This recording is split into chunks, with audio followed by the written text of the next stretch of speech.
La A, tout le monde, la A. Ah, j'ai oublié que la A. The Dream Team. Ça va, je fais. Moi aussi.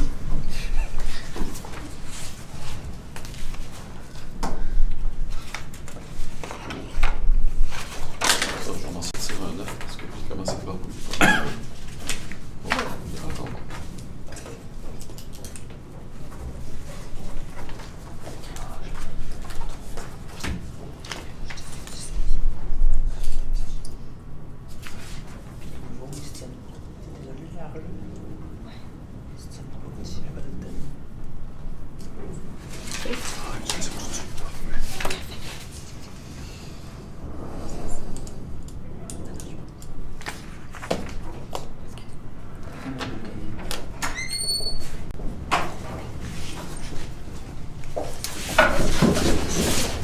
Bonjour, Maggie.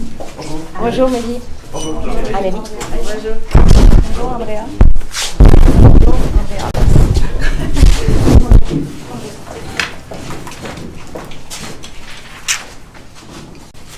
Bonjour à tous, bienvenue au code de fiscalité. Préférez-vous les instructions en français ou en anglais? En français. Chaque équipe dispose de 20 minutes afin de présenter son cas au juge. J'afficherai un carton pour indiquer les 10, les 5 et les 2 dernières minutes, ainsi que les 30 dernières secondes de la présentation. Lors des 10 dernières secondes du discours, j'indiquerai à l'aide de mes 2 mains le nombre de secondes restantes. Si vous n'avez pas terminé votre présentation après 20 minutes, elle se verra arrêtée afin de passer à la période de questions. Une période de questions d'une durée maximale de 5 minutes est allouée au jury à la fin de la présentation. Je tiens à rappeler au jury qu'il est obligatoire de poser au moins une question lors de cette période. Veuillez noter que vous ne pouvez en aucun cas dévoiler le nom ou encore la provenance de votre université à risque d'être disqualifié. J'aimerais demander au public d'éteindre la sonnerie de leur cellulaire et je vais maintenant laisser les juges se présenter et ensuite vous débuter votre présentation. Bonjour, je m'appelle Marie-Ève Girard, je suis responsable de dossier en certification chez Raymond Chabot Grant Thornton et je suis candidate à l'exercice de la profession de CPA. Bonjour, Olivier Levesque, je suis fiscaliste chez Raymond Chabot Grant Thornton et je travaille en fiscalité canadienne et américaine. Bonjour, Guillaume Raté, je suis CPA et fiscaliste chez Mallette, je travaille dans l'organisation corporative.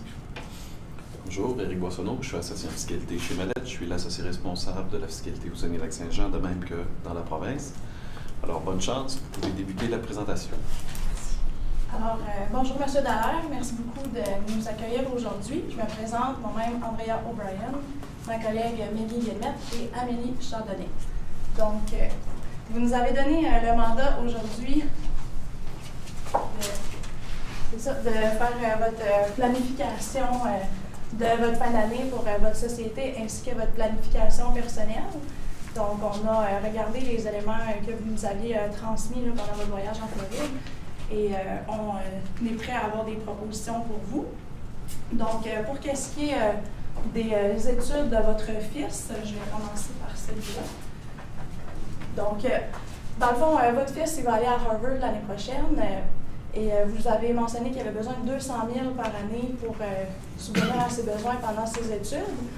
On a regardé les propositions que vous nous aviez offertes en lien avec utiliser la fiducie.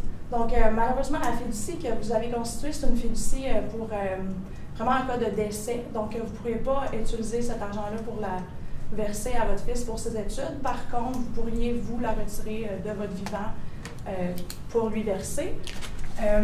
Sinon, c'est pas ce décès, même encore, là, votre fils a 17 ans, donc c'est même pas avant 23 ans qu'il va pouvoir avoir accès à ces sommes. Si vous faites le retrait, bien, ça va être imposable là, dans le fond à 33 là, à votre taux d'imposition particulier. Donc, sinon, vous aviez mentionné de faire le transfert de vos actions à 1 $ à votre fils. Donc, vos actions, on a remarqué que ça allait faire un gain de capital de 250 000. Si vous faisiez ça, il va falloir quand même que vous imposiez sur ce gain en capital-là. Donc, à ce moment-là, on a pris l'impôt fédéral le plus élevé. Là, on n'a pas utilisé les paliers d'imposition par souci d'aller rapidement parce que vous vouliez qu'on règle ça vite, mais sauf que quand on va le faire réalistiquement, si c'est l'option que vous désirez aller, on va recalculer comme il faut l'impôt pour vous. Mais ça serait presque une imposition de 80 000 là, si vous décidez d'utiliser le transfert d'actions à votre fils pour lui donner des liquidités. Et puis, vous avez parlé aussi de lui verser un salaire de 165 000 en tant que stagiaire. ce salaire est jugé déraisonnable là, au niveau fiscal. Ça ne serait pas correct, ça créerait une double imposition. Il faudrait que votre fils s'impose sur le 165 000, puis en plus, votre société, elle ne pourrait pas le déduire comme un salaire, donc il faudrait faire une imposition au niveau d'un salaire plus raisonnable, puis ce ne serait pas une dépense admissible là, pour l'entreprise. Donc, notre recommandation, c'est en regardant là, le bilan de votre société, on a vu qu'il y avait un dû à l'actionnaire. Dans le fond, votre société vous doit 1 250 000. Donc, on a trouvé que ce serait une bonne idée que vous récupériez une partie de cette somme pour aider le financement des études de votre fils. Donc, on a regardé que ce serait bien de prendre 625 000 de cette somme pour financer les 3 premières années d'études. Puis, au niveau du salaire, ici, il se verserait un salaire de 43 750 après impôt. Ça irait chercher le 175 000 manquant pour qu'il puisse subvenir à ses besoins pendant ses études à Harvard. Ensuite, on a vu que vous aviez vendu votre résidence qui est à Québec, donc au Canada. Donc, on n'a pas vu que vous aviez d'autres résidences au Canada. Ça va être de faire attention parce que vous allez probablement perdre votre citoyenneté canadienne. Et à ce moment-là, puisque votre fils, en plus, va aux études aux États-Unis, vous parlez d'aller vivre à Seattle, vous n'avez plus de lien d'attache au Canada. Ça serait important là, de regarder peut-être pour au moins avoir une résidence ici si vous voulez continuer à payer votre impôt au Canada. Sinon, vous allez être imposé au taux d'imposition américain, ce qui ne serait pas nécessairement avantageux pour vous. Donc, ça serait de voir qu'est-ce que vous désirez faire par rapport à cette situation. Et finalement, au niveau de WinFlow, avec votre nouvel achat d'actions, le 9% dans la compagnie de F1, ça va être important que vous facturiez à la compagnie. Ce n'est pas parce que vous êtes actionnaire à 9% que vous pouvez juste rendre des services sans faire de facturation. Vous allez vraiment facturer entre les entreprises les services que vous proposez. Puis on a remarqué qu'il y avait une quand même assez grosse augmentation de recherche et développement à cause de cette nouvelle acquisition d'entreprise. Donc, on croit que vous seriez admissible au crédit d'impôt pour investissement par la recherche et développement.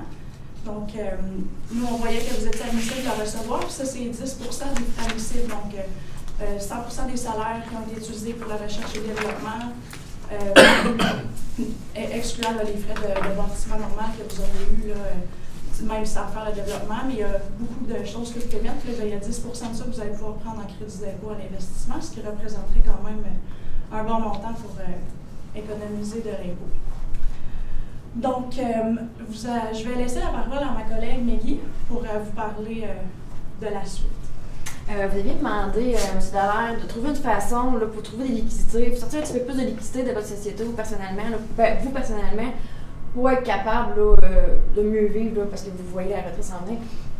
Fait qu'on a regardé un peu ça. Par rapport à WinFlow, vous avez des CRTG de 1 300 000. Ça permet de déclarer des dividendes déterminés. Des dividendes déterminés est imposé à taux moins élevé qu'un dividende ordinaire. Puis c'est moins élevé, c'est moins imposé qu'un salaire aussi. Fait que c'est vraiment avantageux. De plus, vous personnellement, vous avez des catégories d'actions B et C que vous détenez dans WinFlow.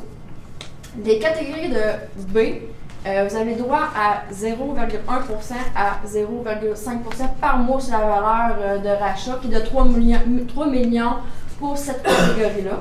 Fait que vous avez droit à prendre de 3 600 $ à 180 000 $ par année de dividendes juste pour cette catégorie-là. En plus, vous avez une catégorie C, que vous avez droit à 0,1% à 0,75% par mois sur une valeur de rachat de 5 millions. Fait que vous avez droit de prendre un dividende de 6 000 à 450 000 $ par année. Fait que c'est vraiment une façon donc on pourrait aller chercher de l'argent dans la société. En plus, en regardant l'état financier, on voyait que WinFlow avait quand même un bon en caisse, un bon en caisse dans la société. Si on prend les deux dividendes ensemble, vous pourrez aller vous verser un dividende de 630 000, excusez-moi. Puis, comme je disais tantôt, ben, vous pouvez déclarer des dividendes déterminés avec ça aussi. Fait que là, l'impôt à payer, excusez-moi, là, l'estimation n'est pas... Mais en fait, excuse-moi, étant donné que son revenu annuel est de 200 000 par année, on est déjà dans la braquette du 33 pour le revenu supplémentaire. Donc, c'est correct la façon qu'il est calculé. C'est 413 000 Il est à 33 donc c'est correct. Merci, Amélie. De plus, la compagnie détient un IMATD, impôt en main remboursé au titre de dividende, de 685 000. Ça permet de déclarer un dividende et aller chercher un remboursement, un retour d'impôt avec ceci. Que si vous déversez un dividende 1 780 000, vous pouvez chercher le IMATD au complet de 600, environ là, 1 780 000, c'est pas à la scène. Vous pouvez chercher là, 685 000 de retour, de remboursement au titre de dividende là, pour la société, pas pour vous personnellement, mais pour la société. Fait que, déjà là, vous pouvez, si vous en versez un dividende déterminé, vous payez moins d'impôts, puis en plus la société peut aller chercher de l'argent. Ça serait une bonne solution. Je continue avec l'estimation d'impôt, parce que vous demandez aussi à avoir une estimation d'impôt pour la compagnie et vous personnellement. Alors, je continue avec la compagnie Winflow. En regardant vos états financiers, vos notes, nous avons remarqué qu'il y avait des affaires qui étaient non admissibles, non déductibles, excusez-moi, au fiscal. Vous disiez que vous prenez l'avion personnellement pour faire des voyages là, avec votre famille, comme un peu l'avion, quand c'est pris personnellement, c'est non déductible par la compagnie. Vous avez fait 40 vols en tout pendant l'année, vous avez fait 10 personnellement. Fait en allant avec un prorata, ça fait 625 000 $ qui est non déductible pour la compagnie. De plus, on a vu aussi que vous avez des frais de représentation. Ça, au fiscal, c'est non déductible de 50 de 375 000. Fait que si on regarde, le revenu imposable revient à 5 560 000. On a calculé l'impôt avec la retraite de déduction de petite entreprise, qui donne un impôt total à payer de 812 000 seulement pour le fédéral, par exemple. Ici, il n'y a pas le provincial. Ici, la même chose, fait que pour le provincial, un 638 000 $ à payer pour la société pour 2017. Nous avons remarqué aussi qu'il y avait une perte en capital que vous avez eue dans l'année 2017. Je ne sais pas si vous, votre compagnie, on n'a pas vos déclarations fiscales antérieures, mais cette perte-là peut être reportable les 3 derniers, seulement sur des cas capital. Seulement des cas capital, puis là, vous avez des pertes sur 2000. Si vous avez des pertes en capital antérieures, vous pouvez l'appliquer sur les 3 dernières années. Sinon, c'est reportable à l'infini jusqu'à temps que vous avez des gains en capital que vous pouvez appliquer contre. Je laisse la parole à Amélie pour continuer pour l'impôt particulier. Bonjour. Donc, en ce qui concerne l'impôt à payer, votre impôt personnel, en fait, c'est ici l'erreur par rapport au palier. Là, on a utilisé le taux d'impôt de 29 %, donc au maximum de l'impôt à payer au fédéral et au provincial de environ, mettons, 100 000 d'impôt à payer. Dans mon calcul, j'ai considéré seulement le revenu parce que, dans le fond, tantôt, Mélie a parlé des dépenses de l'avion. Ça se trouve à être un avantage à l'actionnaire, donc c'est imposable à la déclaration de revenus dans votre déclaration d'impôt. Je l'ai pas pris en considération étant donné que la compagnie vous doit 1 250 000 $.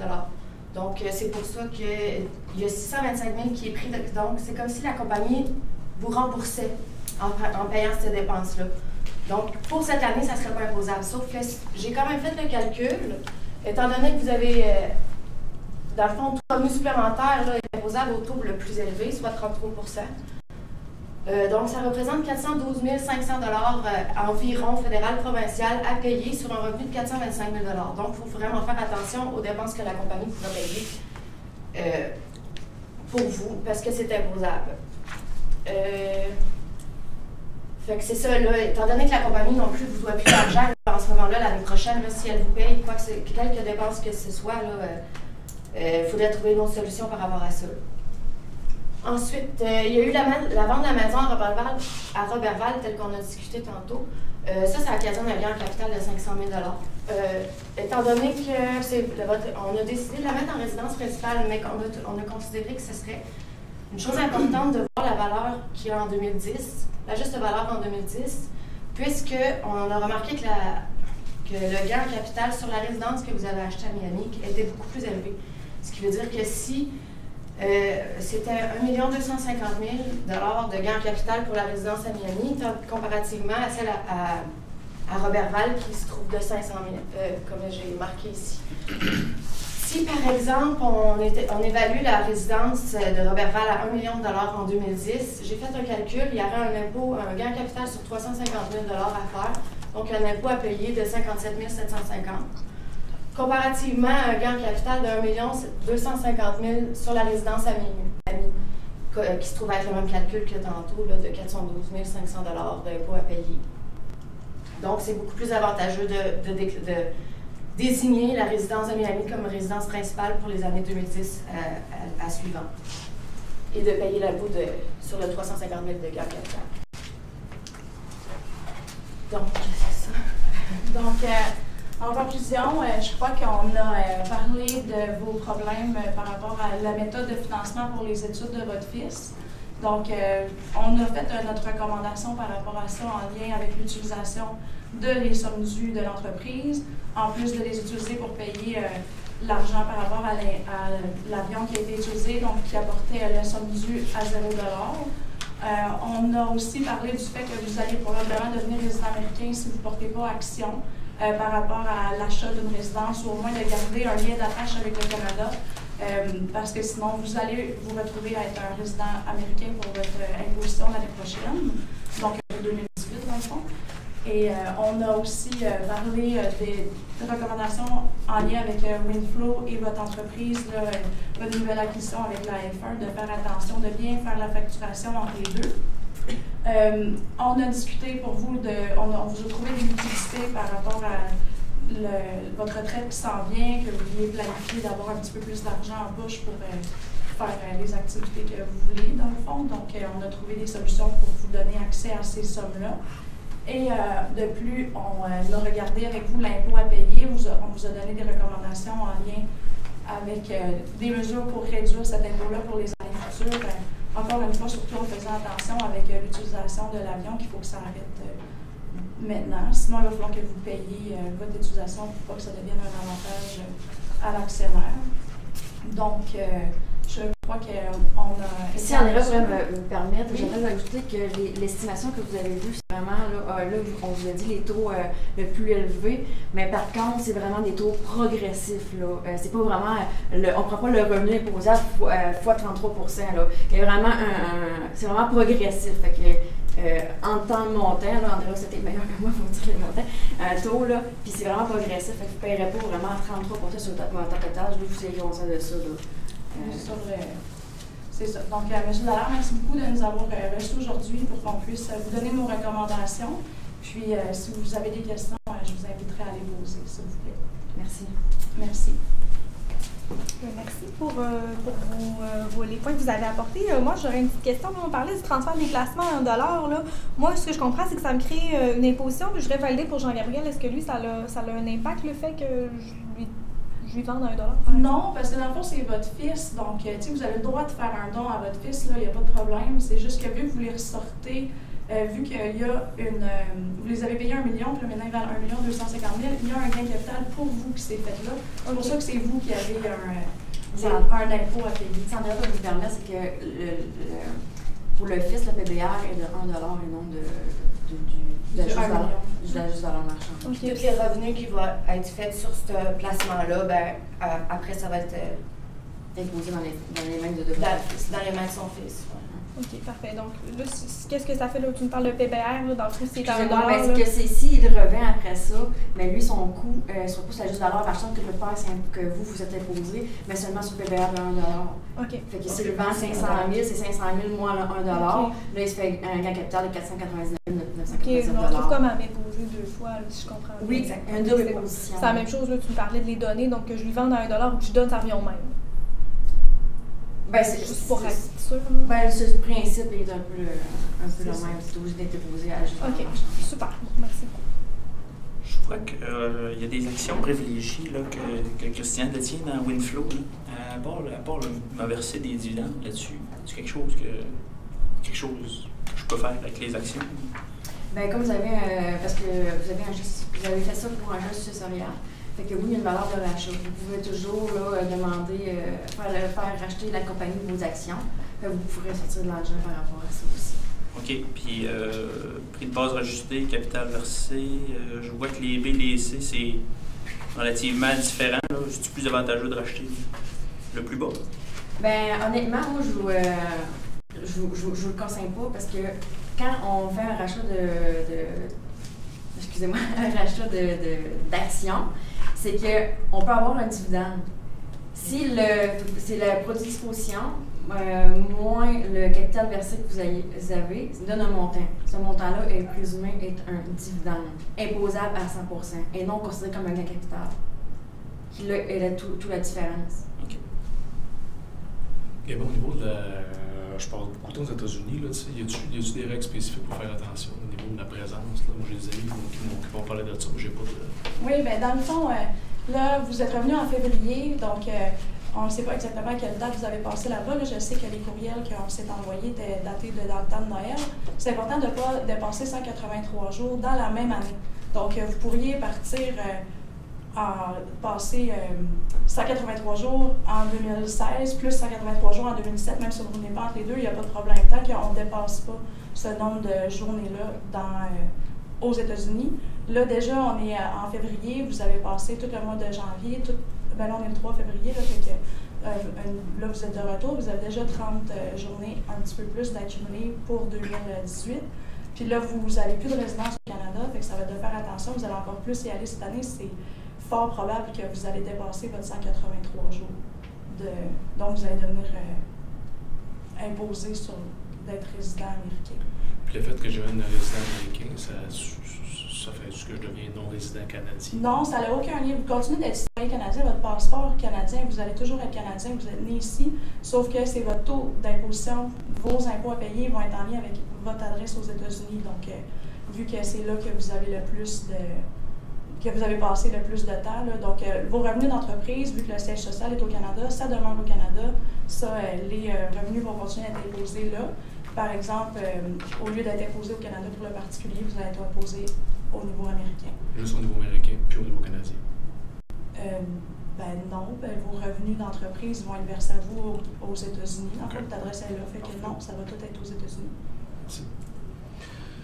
Je ne peux pas verser un salaire à mon fils, là, 165 000, mais 43 000, ça ne marche pas. Pourquoi, alors? Bien, il est comme stagiaire. Est-ce que vous disiez que vous le mettez comme stagiaire? Fait qu'il va travailler en entreprise. Vous pouvez verser un salaire si votre enfant travaille en entreprise, il n'y a pas de problème avec ça. Mais il faut vraiment qu'il travaille en entreprise. Il faut que le montant soit raisonnable. OK. Puis comment je fais pour trouver ce montant-là raisonnable? C'est quoi? Bien, raisonnable, c'est d'après le nombre d'heures qu'il fait. Si vous me dites qu'il fait 10 heures par semaine puis vous lui laissez un salaire de 50 000 c'est non raisonnable. OK. Il faut le voir comme ça. C'est subjectif. Lui, il va me coûter une fortune aux États-Unis. Je choisis Harvard, c'est la moins cher. Hein? Malheureusement, on a fait...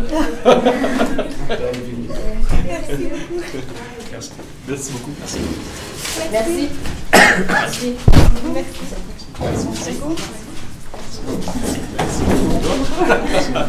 Merci.